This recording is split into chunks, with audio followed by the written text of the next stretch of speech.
네, 샤론 찬양대 귀한 찬양 감사합니다. 오늘 에스더 1장의 말씀을 통해 벌거벗은 임금님이라는 제목으로 말씀을 함께 나누도록 하겠습니다. 우리 옆에 계신 분들과 함께 한번 인사하겠습니다. 사랑합니다. 축복합니다.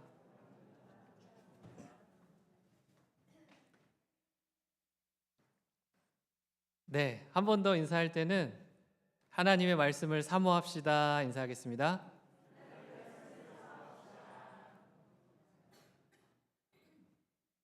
네, 하나님의 말씀을 사모할 수 있는, 날이 갈수록 더 하나님의 말씀을 사랑할 수 있는 우리 모두가 되길 원합니다. 그래야만 우리가 하나님과 더 친밀한 영적인 이 교제들을 나눌 수 있기 때문입니다. 오늘도 그 귀한 은혜를 누리기 위해 이 자리에 오신 모든 분들을 진심으로 환영하고 축복합니다. 네, 감사합니다. 네, 오늘 이어서 에스더 1장 말씀으로 함께 나누겠습니다. 우리가 이제 성경을 읽을 때 많은 사람들이 이제 어떠한 마음을 가지고 있냐면 오늘 굉장히 영적이고 거룩한 것들이 나에게 가득하겠구나 하는 그런 기대를 자연적으로 가지게 됩니다. 왜냐하면 이 거룩하고 영적인 것들로 내가 체험받기를 소망하는 마음들이 우리 안에는 있기 때문입니다. 근데 에스더서 1장을 읽다 보면요, 당황스러울 정도로 거룩하다 말할 만한 구석이 보이지 않음을 발견하게 됩니다. 왜 그러냐면 다른 구약에서 자주 등장하는 선지자들이 일단 잘 등장하지 않습니다. 선지자들이 하나님의 말씀을 대언하는 사람들 아닙니까? 그런 부분들을 보면서 하나님의 말씀이 선포되는구나, 하나님이 이렇게 말씀하셔서 역사하시는구나, 이런 것들을 느낄 수 있는데 그런 모습들이 보이지 않는다라는 겁니다. 또 구약시대의 많은 제사장들이 하나님 앞에 거룩히 제사드리던 그런 모습도 전혀 등장하지 않습니다. 그렇기 때문에 에스더서 1장을 읽다 보면 에스더서 1장은 뭔가 좀 다르다라는 생각이 들기도 합니다. 더군다나 이 성경의 주인공이 하나님 혹은 예수님이지 않습니까? 근데 이 에스더서에는요, 하나님의 이름조차 등장하지 않더라라는 겁니다. 그러나 이 하나님의 이름이나 하나님의 거룩하신 말씀이나 그런 행동, 그런 것들이 담겨 있는 것이 아니라 그 빈자리를 무엇으로 대신하고 있느냐? 바로 이방 황제의 사치와 또 여인들로 인해 벌어지는 그런 유치한 정치적 사투들이 드러나더라라는 겁니다. 에스더서를 보면서 우리는 그래서 질문하게 됩니다. 성령 하나님께서 왜 인류를 구원할 이 성경이라고 하는 이 거룩한 책의 가장 첫 장에, 에스더서라는 그 가장 첫 장에 이방 제국의 추악하고 옹졸한 그 행정들을 이토록 장황하게 기록해 두셨는가?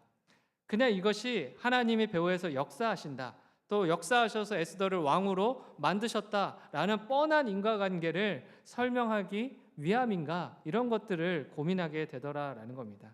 근데 오늘 본문은요, 눈에 보이는 거대한 세상의 시스템이 가진 이 본질적인 취약함과 그 거대한 권력 집단이 어떻게 스스로 모순에 걸려 넘어지는지를 우리에게 적나라하게 보여주고 있다라는 사실입니다. 하나님은 무대 위에서 등장해서 기적을 행하시는 것이 아니라 그렇게 하시는 대신 인간이 쌓아 올린 바벨탑의 가장 깊은 곳에 균열을 내시고 또 틈을 만드셔서 당신의 역사를 어떻게 이끌어 가시는지를 우리에게 보여주고 있다라는 겁니다. 비록 하나님의 이름은 나오지 않고 등장하지 않지만 보이지 않는 하나님의 손길이, 하나님의 역사가 어떻게 그 백성들과 함께하고 있는지를 우리에게 말해주고 있는 책이다라는 겁니다.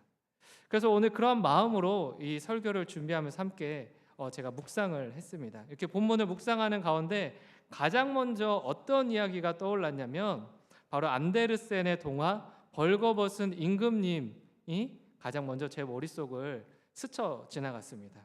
우리는 이 이야기를 단순한 웃음거리로 이야기할 수 있지만 그 안에는 거대한 이 사회적 통찰을 발견할 수 있더라라는 겁니다. 이 벌거벗은 임금님에 나오는 임금은요, 사치와 외적인 이러한 잘 보여지는 것, 이 보여지는 것에 굉장히 중독된 권력자였습니다. 그래서 사기꾼들이요, 이 사실을 너무나 잘 알고 있었고 이 약점을 파고들어서 왕을 공략했습니다. 그래서 왕에게 찾아가서 뭐라고 이야기합니까? 바보나 자격 없는 사람의 눈에는 보이지 않는 특별한 옷이 있습니다. 그 특별한 옷을 제가 왕을 위해서 특별히 만들어 드리겠습니다 라고 제안을 했다라는 겁니다. 근데 여기서 중요한 것은 무엇이냐면 옷의 존재의 여부가 아닙니다. 옷이 얼마나 아름답냐 이 문제도 아니었습니다. 진정한 문제, 중요한 것은 무엇이었냐면 체제의 붕괴에 대한 두려움이었다라는 겁니다. 신하들은요, 텅 빈 배틀을 보면서도 와, 대단하다, 이 사람들 정말 멋지다, 그렇게 찬사를 보냅니다. 왜 그렇습니까?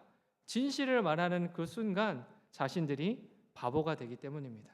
자격도 없고요, 능력도 없는, 그런 보이지 않는 특별한 옷을 바라볼 능력도 없는 그러한 존재들이 되기 때문입니다.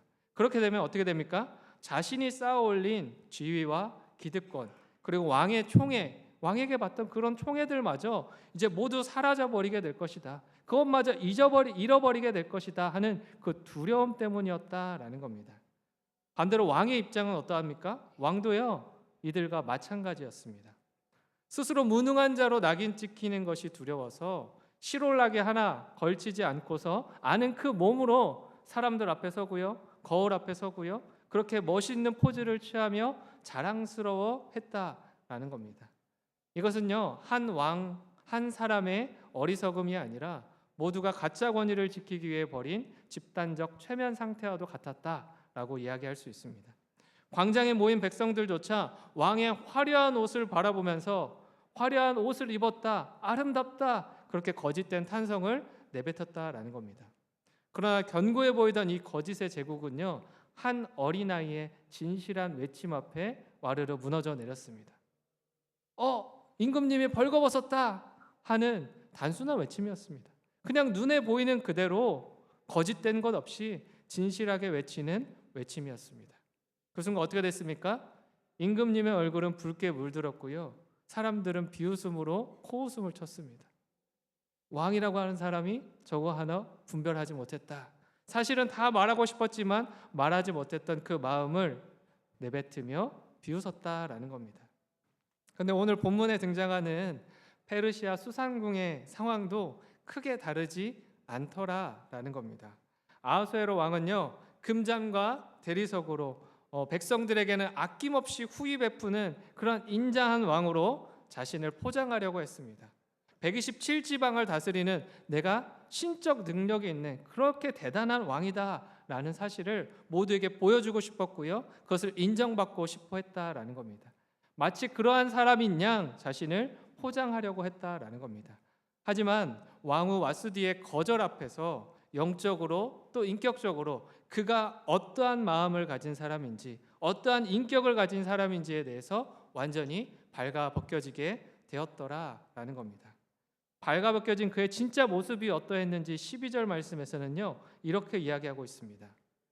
그러나 왕후 와스디는 내시가 전하는 왕명을 따르기를 싫어하니 왕이 진노하여 마음속이 불붙는 듯 하더라. 왕후 와스디가 이 명을 거절하자 마음이 불붙는 듯 했다라고 본문은 이야기합니다.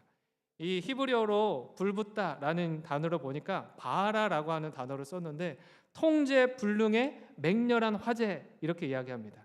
그러니까 무엇입니까? 소방관이 와도요, 끌 수 없는 그러한 상태, 그런 분노와 진노의 상태다, 이렇게 이야기하는 겁니다. 아하수에로의 왕의 마음이요, 그러했다라는 겁니다.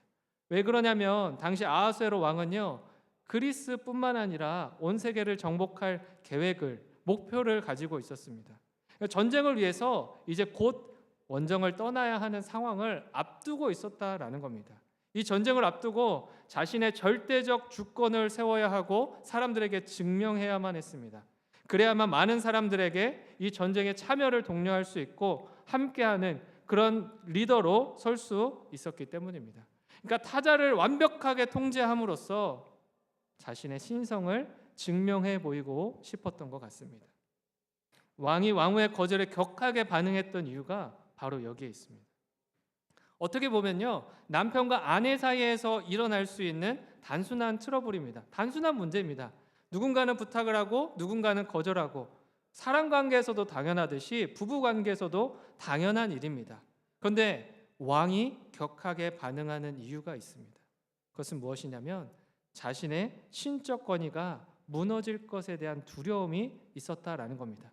타인을 완벽하게 통제하는 나의 모습을 보고 사람들이 저 사람에게는 특별함이 있어. 저 사람은 신적 능력이 있어. 그럴 만한 대우받을 만한 존경받을 만한 그러한 모습이 있어. 이렇게 생각을 했다라는 겁니다. 그런데 이 거절로 인해서 그것이 무너질 것에 대한 두려움이 아하수에로 왕에게는 있었다라는 겁니다. 모든 사람에게 신적인 존재로 치켜 세움받고 인정받아야 하는, 그래야만 앞으로 더 치고 나아갈 수 있는 힘을 얻는다라고 생각했던 그 중요한 순간에 명령을 거절하는 사람이 생겼고 거절하는 일들을 모두가 보았더라라는 겁니다. 지금 아하수에로 왕에게 와스디는 어떠한 존재처럼 보이십니까? 왕에게 아내는 인격적인 반려자가 아닙니다. 그저 자신의 성공과 권력을 위한, 신적 권위를 내세우기 위한 그런 수단에 불과하다라는 겁니다. 가장 친밀하게 사랑을 나눠야 할 이 부부 관계가 존재 대 존재가 아니라, 그러한 만남이 아니라 수단과 도구의 관계로 전락해 버렸다라는 겁니다. 이에 왕후는 남편의 허세를 채워주는 그러한 놀이개가 되고 싶지 않아서 거절했다라는 것이죠. 그러자 왕은 불붙는 듯 분노하며 어떻게 행동하고 있습니까? 13절 말씀입니다. 함께 읽겠습니다. 시작. 왕이 사례를 아는 현자들에게 묻되 왕이 규례와 법률을 아는 자에게 묻는 전례가 있는데, 왕은요 이미 자신의 자존심과 두려움의 버튼을 건드린 왕후를 벌하기로 마음을 먹었던 것 같습니다. 실제로는 주변의 현자들에게 질문을 하고 있지만 자신의 이 무너진 자존심을 완벽하게 극복할 수 있는 그러한 일들을 고안해내고 있다라는 겁니다. 이 현자들은요 별을 보며 시대를 치려하던 별자리 점술가들 혹은 법률가들이었습니다. 이 사적인 분노의 문제를 해결하기 위해서 당대 최고의 엘리트 집단이라고 하는, 엘리트로 훈련받은 그러한 사람들의 지성을 동원하고 있다라는 겁니다. 왕은 지금 자신의 옹졸한 자존심 때문에 입은 이러한 상처를요 국가 제도와 규례라고 하는 이 공적인 프레임으로 포장하고자 한다라는 것이죠. 이 사실을 아는 신하들은요 발가벗겨진 왕의 수치를 가리기 위해 재빠르게 머리를 싸매고 고안해내고 움직이고 있습니다. 이 법령이라고 하는 황당한 가짜 옷을 지어 입히면서 그의 수치를 가려주고자 하는 겁니다. 왕과 신하들이 애써 포장하고 감춰주려고 하고 있지만 이 분노의 본질이 무엇입니까? 내 마음대로 통제하고 부릴 수 있다고 생각했던 나의 소유물들 혹은 내 아래에 있는 것들이 내 뜻처럼 움직이지 않을 때 찾아오는 얄팍한 자존심의 붕괴였다라는 겁니다. 이처럼 세상의 힘은 거대해 보입니다. 거대해 보이지만 본질적으로 극도의 불안증에 시달린다라는 겁니다. 왜냐? 세상 시스템은 자신을 증명하기 위해 끊임없이 타자를 억압하고요, 규제하고요, 내 통제의 범위 안에 있도록 그 손 안에 두어야 하기 때문입니다. 그러나 성도들은요, 이 세상의 기세등등함 뒤에 숨겨진 그 벌거벗은 불안을 읽어낼 수 있어야 합니다. 말씀으로 채워지지 않는 그 영혼은요, 아무리 거대한 불을 쥐고 있어도, 아무리 거대한 지위를 쥐고 있어도 작은 거절 하나에 무너질 수 있는 모래성과 같다라는 사실을 기억해야 합니다. 그러나 우리들도요 마찬가지로 삶 속에서 아하수에로 왕 같은 실수를 저지를 때가 있습니다. 가정에서, 교회에서 혹은 또 직장에서 사람들을 이렇게 대할 때가 있더라라는 겁니다. 가정에서는요 내 자녀를 하나님에게 독립된 인격의 존재가 아니라 나의 대리만족 수단으로 나를 자랑하기 위한 그런 트로피로 여기는 사람들이 있습니다. 그냥 내 자녀들이 잘 나가서 자랑거리가 되면 자랑스러운 자녀이고 조금 못하면 자랑스럽지 못한 그러한 존재로 여기는 사람들이 있더라라는 겁니다. 내 체면을 세워줄 그런 도구로 바라보고 있는 것입니다. 배우자 역시요 그럴 때가 있습니다. 내 필요를 채워주는 그러한 사람입니다. 그러나 그가 내 뜻대로 마음대로 움직여주지 않으면 아하수에로 왕처럼 불같이 화를 내고 관계를 단절하고 대화를 단절할 때가 있더라라는 겁니다. 직장에서도요, 사람을 일을 진행하기 위한 도구 정도로 여기게 되면 그 사람은 그 자리에서 결국 떠나게 됩니다. 오래 버티지 못하고 도망가게 되더라라는 겁니다. 사람을 수단으로 대하는 모든 자리에는요, 반드시 파국이 찾아오는 것입니다. 교회도요, 마찬가지입니다. 성도는 사람을 나를 위한 도구로 삼는 것이 아니라 그리스도께서 핏값 주고 사신 귀한 존재로 바라볼 수 있어야 합니다. 이것이 하나님께서 우리에게 주신 사람에 대한 정의이며, 사람을 대할 때 어떻게, 어떤 태도로, 어떤 마음으로 그 사람을 대해야 하는지를 알려주는 모습입니다. 그런데 그렇지 않은 우리들의 모습이 있더라라는 겁니다. 오늘 이 시간 이 말씀을 통해서 우리 자신을 돌아볼 수 있었으면 좋겠습니다. 나는 하나님께서 주신 이 말씀처럼 사람을 정말 사람답게 대하고 있는가? 사람을 대할 때 정말 하나님께서 주신 하나님의 그 핏값으로, 그리스도의 핏값으로 사신 그 존재로 바라보고 있는가? 그것을 돌아볼 수 있었으면 좋겠습니다. 이 사실을 기억하면서 오늘 이 시간부터 우리를 통해 사람에 대한 존재의 가치가 더 아름답게 빛날 수 있기를, 그런 축복의 통로로 귀하게 쓰임받는 저와 여러분들이 되길 소망합니다. 이러한 말씀, 사람을 귀한 존재로 여겨야 한다라고 하는 중요한 말씀에도 불구하고 오늘 본문 말씀을 보니까요, 이들은요, 그들을 사람답게 대하지 않는 것처럼 보입니다. 왕의 분노와 불안을 포착한 참모 무무간이라고 하는 사람은요, 이제 왕 앞에 섭니다. 그리고 그의 답변은 인간이 관계 위기를 맞이했을 때 얼마나 치졸해질 수 있는지, 얼마나 유치해질 수 있는지를 보여주고 있습니다. 16절의 말씀을 함께 읽어보겠습니다. 시작. 무무간이 왕과 지방관 앞에서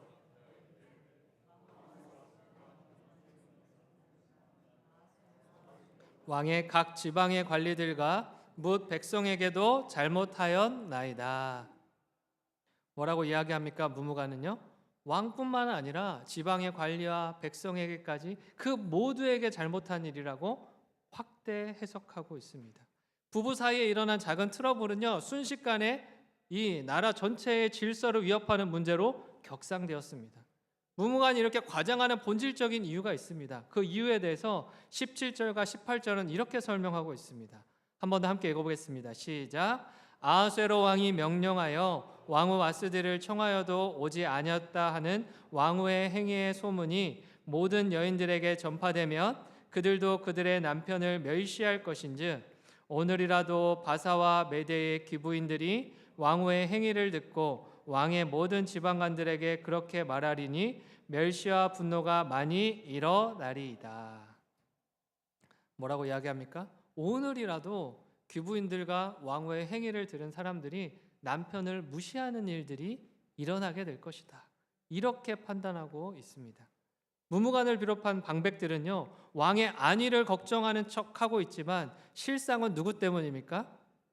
자신들의 가정 내에서 특히 자신의 기득권, 그 권위가 도전받을 것에 대한 그 두려움 때문에 이와 같은 일을 벌이고 있다라는 겁니다. 이들은 마음속 깊은 자신의 그 두려움의 문제를 왕의 분노와 복수로 포장하고 있습니다. 내가 아니라 왕 때문에 이렇게 결단하고 이런 일을 하는 것처럼 보여주고 있다라는 겁니다. 내가 아니라 왕을 위한 일이다라는 겁니다. 그러나 현실은요, 그렇지 않았습니다. 왕과 왕후의 관계는 관계 회복은 이들에게 중요하지 않았습니다. 그들보다 내 안위가 더 중요하고 제국 전체에 내 가정과 다른 남자들이 통제받을 것에 대한 그 두려움 때문에 전체의 여성을 통제하는 법안을 그렇게 내세우고 있다라는 겁니다. 신학자 라인홀드 니버라고 하는 사람은 죄의 구조화에 대해서 이야기하는데요. 그 사람은 어떻게 이야기하냐면, 개인의 유치한 이기심과 결핍이 권력의 메커니즘을 통과하면 법과 제도의 옷을 입은 합법적 악으로 둔갑하더라. 이러한 사실을 이야기했습니다. 그러니까 개인 혼자 있을 때는 아닌데요, 이것이 권력을 지나게 되면, 권력과 연관이 되어 있으면 꼭 이러한 일들이 생겨나더라 이야기를 하는 겁니다. 마치 동화 속 신하들이 왕의 눈치를 보면서 가짜 옷을 찬양했던 것처럼 페르시아의 지도층은요, 자신들의 기득권을 지키기 위해서 왕에게 가짜 명분의 옷을 입히고 있다라는 것이죠. 아하수에로와 방백들은요, 지금 집안에서 아내들에게 무시당할까봐 두려워 전전긍긍하면서 남자들을 존경하라, 남자들을 대우하라, 이러한 법안을 만들어내고 있다라는 겁니다. 왜 이런 법을 만들고 있습니까? 내면의 권위가 사라졌기 때문입니다. 무너진 내면의 권위를 외적인 통제와 제도로서 억누르려 하고 있다라는 겁니다. 진짜 사랑과 존경받을 만한 인격적 실력이 없으니까요, 힘과 큰 목소리로서 지휘와 각서로서 법적인 제도로서 상대방의 복종을 이끌어내고 있다라는 겁니다. 그러나 때때로 우리들의 모습도 이와 같을 때가 있습니다. 남편의 권위, 부모의 권위, 직분자로서의 권위, 직급의 권위, 이러한 것들을 이용해서요, 우리가 이와 같이 행동할 때가 있더라라는 겁니다. 사랑과 헌신에서 나오지 않는 그런 권위는요, 다 무너진 것과 같다라고 이야기할 수 있습니다. 사랑과 헌신이 없으니까요, 내 내면적 권위가 세워지지 않으니까요, 우리는 자꾸 외적으로 힘을 쓰려고 합니다. 큰 목소리를 내려고 합니다. 그래서 그것으로 상대를 통제하려고 하는 겁니다. 직분이라는 계급으로, 또 회사에서는 직급이라는 그 계급으로서 아래 사람을 내 마음대로 통제하려고 하는 그러한 일들이 일어나더라라는 겁니다. 그러나 법과 규칙으로 묶어둔 관계에는요, 진정한 평화와 진정한 기쁨이 있을 수 없습니다. 그저 억압된 침묵만이 흐를 뿐입니다. 우리는 외적인 통제를 앞세우려는 마음을 멈추고 내 안에 있는 이 실존적 불안을, 내면의 그 불안을 하나님 안에서 먼저 직면해야 합니다. 상대를 통제하고 억압하려는 그런 법이 아니라 나를 위해 먼저 깨어지신 예수 그리스도의 그 십자가 사랑을 바라보며 내 내면을 먼저 정돈하게 될 때에 자연스럽게 주변의 관계가 살아나게 될 것입니다. 내 안에 무엇을 먼저 담아두느냐, 내가 무엇으로 어떤 마음을 가지고 이 관계를 바꾸어 나아가느냐, 이것에 따라 우리의 방법이 달라지고요, 우리의 모습이 달라지기 때문입니다. 내 안에 그냥 인간적인 것만 남아있으면요, 인간적인 방법으로만 해결하는 겁니다. 이건 인간적인 응답으로만 그 사람을 대하는 겁니다. 그래서 그 관계가 풀리지 않고요, 회복되지 않고요, 깨어진 그 상태 그대로 있더라라는 겁니다. 그러나 내 안에, 내 내면 안에 먼저 예수 그리스도의 사랑과 헌신을 채워갈 때에, 그 마음들을 먼저 채워갈 때에 비로소 우리가 함께하는 이 관계 가운데에 진정한 평화와 기쁨이 찾아오게 될 것입니다. 그러나 세상의 왕은요, 이처럼 하나님의 방법이 아니라 세상의 방법을 따릅니다. 말도 안 되는 확대 해석으로 내린 이 제안들을 어떻게 왕이 받아들이고 있습니까? 아하수에로 왕은요, 무무간의 제안을 기쁘게 받아들이고 페르시아에 변개함이 없는 법령으로 조서를 내렸다, 이렇게 이야기합니다. 그리고 이 조서는 왕의 대로를 통해 127개의 지방의 모든 언어와 문자로 이 조서가 배달이 되고 있습니다. 그 내용이 22절에 나와 있습니다. 함께 읽어보겠습니다. 시작. 각 지방 각 백성의 문자와 언어로 모든 지방의 조서를 내려 이르기를 남편이 자기의 집을 주관하게 하고 자기 민족의 언어로 말하게 하라 하였더라. 뭐라고 이야기합니까? 지금 세계 최고의 제국 페르시아의 훌륭한 행정력과 군사력, 이 우편 시스템이 고작 무엇으로 집안에서 남편의 권위를 살려주고 남편을 대우하기 위한 그런 유치한 법령을 배달하는데 사용되어지고 있다라는 겁니다. 법으로 강제해서요, 존경을 끌어내는 겁니다. 그러나 법으로 강제된 존경은요, 존경이 아니라 폭력으로, 부당한 요구로 다가올 뿐입니다.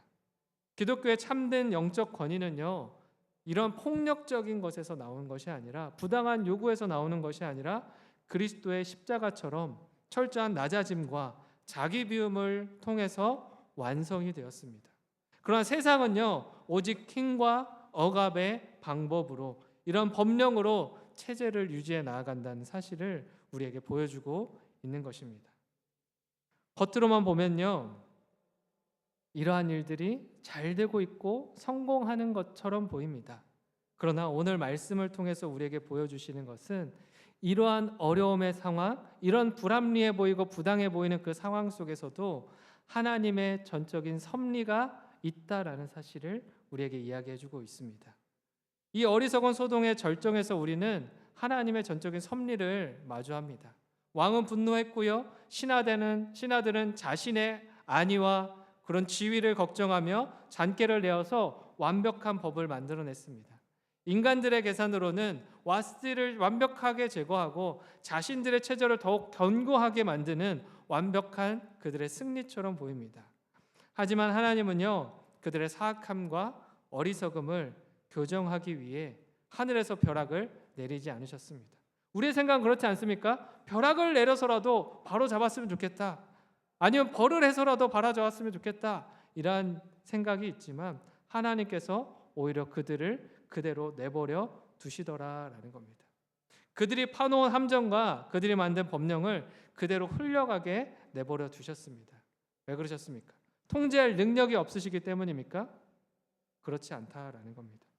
그들이 기고만장하여 와스디를 폐위하는 법을 통과시켰기 때문에 역설적으로 유다 민족을 구원할 에스더가 왕후의 자리에 들어갈 그 섭리의 틈새가 열렸다라는 겁니다. 이 제국은요, 자신들의 권력을 공고히 하기 위해 조서를 찍어서 내렸지만 하나님은 그들이 휘두른 칼날에 제국 스스로가 베이게 만들었다라는 겁니다. 인간의 악과 실수를요, 당신이 구원을 그려낼 반전 드라마로서 바꾸어 가셨다라는 사실을 우리에게 보여주고 있는 것입니다. 하나님은 이처럼 때때로 인간의 실수를 그대로 내버려 두심으로, 인간의 악행을 그대로 내버려 두심으로 당신의 구원을 그려내실 때가 있습니다. 모세를 통해서 애굽으로 인해 고통받던 이스라엘 백성들을 구원하실 때도 마찬가지였습니다. 출애굽기를 보면 하나님의 능력이 없으셔서 바로 왕을 대적하지 못하신 것이 아니었습니다. 첫 번째 재앙 때 바로 그를 쳐서 멸하실 수도 있었습니다. 하지만 성경은 하나님께서 어떻게 하셨는지 출애굽기 7장 3절은 이렇게 이야기하고 있습니다. 내가 바로의 마음을 완악하게 하고 내 표징과 내 이적을 애굽 땅에서 많이 행할 것이나. 9장 7절에서도 이렇게 이야기합니다. 그러나 바로의 마음이 완강하여 백성을 보내지 아니하니라. 잘못 해석하면요, 바로를 완악하게 한 장본인이 하나님이다 이렇게 해석할 수도 있습니다. 그러나 그렇지 않고요, 바로가 가진 악함과 고집을 하나님께서 심판 자리까지 그대로 내버려 두셨다. 그냥 그가 원하는 대로 하게 내버려 두셨다라는 말입니다. 그러니까 바로가 원하는 것을 행하도록 완강하게 행하면 완강하게 행하고, 악한 마음을 가지고 그들을 통제하면 통제하는 대로 그대로 내버려 두셨다라는 겁니다. 하나님께서는 첫 재앙을 내리시기 전에 그를 막으실 수도 있었습니다. 그러나 그렇게 하지 않더라라는 겁니다. 왜 그렇습니까? 바로 왕이 죄께에 속아 끝까지 완악하게 굴고요, 이스라엘 백성을 홍해 앞바다까지 군대를 몰고 추격해 오도록 내버려 두심으로써 역설적으로 온 천하의 하나님의 살아계심을 가장 웅장하고 가장 아름답게 가장 멋있게 선포하기 위해서, 이스라엘을 완벽하게 구원하기 위해서 그와 같이 하셨다라는 겁니다.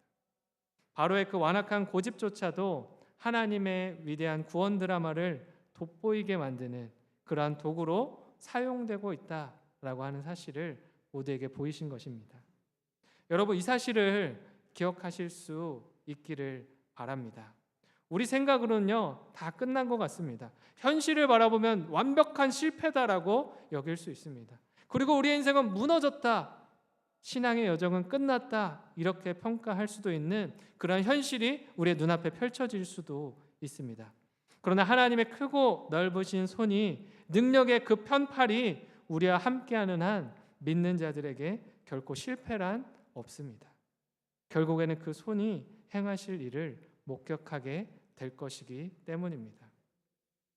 사랑하는 성도 여러분, 에스더 1장 이 무대 위에는 황제의 금잔만 보이고 또 그가 다스리는 많은 권력의 그런 여정들만 보입니다.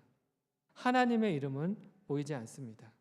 세상은 하나님을 완벽하게 지우고 자신들의 그 능력을 뽐내고 그 위엄을 자랑하는 것만 같습니다.